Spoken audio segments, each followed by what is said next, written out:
FBR ने with holding tax वसूलियों में इजाफे के लिए जायदादों की सरकारी कीमतों में इजाफा कर दिया है। तफसीलात जानते हैं, उमैर अजमत से अपडेट कीजिएगा।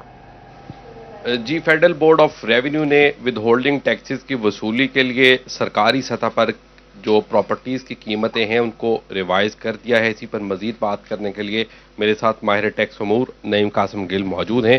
गिल साहब, प्रॉपर्टीज की कीमतें रिवाइज की गई हैं, इसका इम्पैक्ट क्या होगा एफबीआर के लिए और शहरियों के लिए?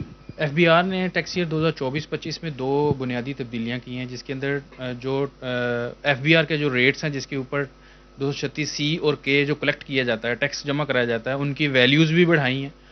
और दूसरे नंबर पे जो टैक्स रेट्स हैं वो 12% तक बढ़ाए हैं। तो मैं ये समझता हूँ कि इसके अंदर डुअल स्ट्रेटजी अपनाई गई है, ताकि वो वैल्यू जिसके ऊपर टैक्स हमने कलेक्ट करना है उस वैल्यू को भी बढ़ा दिया गया है। वो तकरीबन 10 से 15% के दरमियान वो वैल्यू पिछले साल के अगेंस्ट वो बढ़ा दी गई है। इसी तरह जो टैक्स रेट्स हैं वही बढ़ा दिए गए हैं। तो ये रेवेन्यू मेयर के हवाले से अगर मैं बात करूं तो एफबीआर ने ये एक अपना रेवेन्यू को बढ़ाने के लिए ये किया है, और इसका इम्पैक्ट ये होगा कि जितनी भी प्रॉपर्टीज़ हैं, प्रॉपर्टीज़ का जो लेन देन हो रहा है वो इस साल के अंदर उसकी जो रजिस्ट्रियाँ हैं वो महंगे दामों होंगी।